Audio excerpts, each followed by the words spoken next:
बिस्मिल्लाहिर्रहमानिर्रहीम। अस्सलाम वालेकुम। Welcome to my channel healthy life style with Shami Mukhtar. आज मैं बना रही हूँ बीफ कढ़ाई, बहुत ही मज़ेदार सी बीफ कढ़ाई और बिल्कुल धीमी आंच पर ये बनाऊंगी मैं। कुकर बिल्कुल भी आज यूज़ नहीं कर रही हूँ, धीमी आंच पे बनी हुई इसी पानी में बहुत ही मज़ेदार सी ये कढ़ाई तैयार होती है। चलते हैं इसकी तैयारी की तरफ। बीफ तकरीबन मेरे पास 1.5 kg है, जो बहुत छोटी छोटी बोटियाँ मैंने कर ली हैं और इसको वॉश करके रख दिया था। अब मैंने एक छोटी सी बिल्कुल प्याज कट की है और 3 से 4 हरी मिर्चें तीखी वाली और थोड़ा सा लहसुन जो है वो इसमें मैं यूज़ करूँगी। और 1 kg टमाटर है मेरे पास, जो कि मैंने स्किन उतारने के बाद कट कर लिए थे। प्याज मैंने ऑयल में पैन में शामिल कर दिए हैं। ऑयल 1.5 कप मैंने ऑयल लिया था। कि देखिए हल्के हल्के से गोल्डन ब्राउन ये हो गए हैं।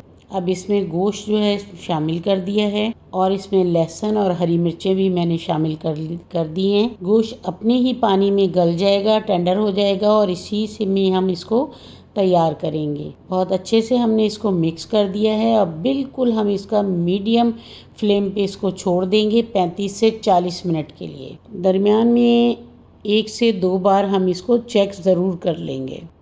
ये देखें 20 से 25 मिनट के बाद तकरीबन मैंने इसको देखा है, गोश्त ने बहुत सा पानी जो है वो अपना रिलीज़ कर दिया है। अब दोबारा से इसको मैं कवर अप कर दूंगी बिल्कुल स्लो फ्लेम के ऊपर।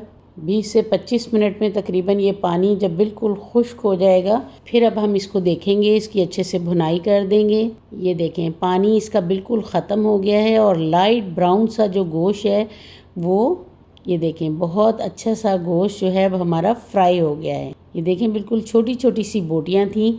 लुक कितनी अच्छी, कितनी खूबसूरत सी इसकी लग रही है। वीडियो को लास्ट तक ज़रूर वॉच कीजिएगा, क्योंकि सारे स्पाइसेस जो है मैं 1 बाय 1 इसमें यूज़ करती रहूँगी। ज़रूर ट्राई कीजिएगा, मुझे कमेंट्स बॉक्स में ज़रूर बताइएगा। ये देखिए 1 कप दही इसमें तकरीबन मैंने शामिल कर दिया है। 1.5 टीस्पून इसमें मैंने नमक शामिल किया है और 2 टीस्पून इसमें मैं कुटी हुई लाल मिर्च इसमें शामिल करूंगी और 1/2 टीस्पून इसमें मैं हल्दी शामिल करूंगी। 1.5 टीस्पून अदरक इसमें मैंने शामिल कर दिया है। इसको बहुत अच्छे से अब मैं मिक्स करूंगी। अब दही भी जो है वो भी अपना पानी इसमें से रिलीज़ करेगा। बस फ्लेम आपने बिल्कुल इसका स्लो रखना है। अब टमाटर सारे जो हैं वो मैं इसके ऊपर फैला दूंगी, मिक्स नहीं करूँगी। अब 20 मिनट के लिए तकरीबन फिर इसको मैं कवर अप करूँगी। ये देखिए टमाटर ने भी पानी छोड़ दिया है, दही ने भी पानी छोड़ दिया है।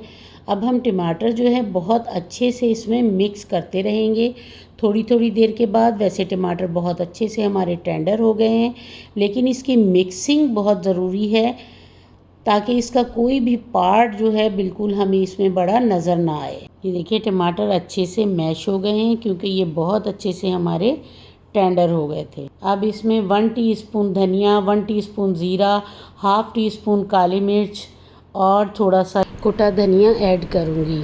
अब देखें बहुत अच्छी से हमारी ये टेंडर हो गई है। कुछ साबुत हरी मिर्चें जो कि बिल्कुल भी तीखी नहीं है और हरा धनिया मैंने इसमें शामिल कर दिया है। अब इसको तकरीबन 5 मिनट के लिए फिर मैं कवर अप कर दूंगी। ये देखें इसने ऑयल छोड़ दिया है और बहुत अच्छी सी हमारी बीफ कढ़ाई जो है वो तैयार हो गई है। अगर आप मेरे चैनल पर न्यू हैं तो प्लीज़ मेरे चैनल को सब्सक्राइब करें, बेल आइकन प्रेस करें ताकि मेरी हर आने वाली वीडियो का नोटिफिकेशन आपको मिलता रहे। इंशाल्लाह आगे बहुत ही मज़ेदार रेसिपीज़ के साथ आपके साथ मुलाकात होती रहेगी। खुश रहें, खुशियाँ बांटें। देखें जी लुक कितनी अच्छी, कितनी प्यारी इसकी लुक आई है। मुझे कमेंट्स बॉक्स में ज़रूर बताइएगा, मेरी हौसला अफजाई कीजिएगा।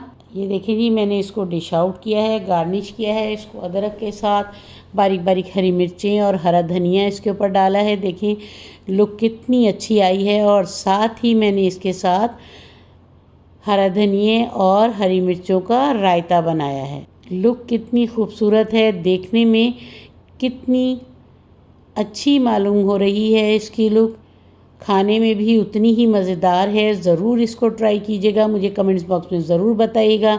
अल्लाह हाफिज़, अल्लाह निगहबान।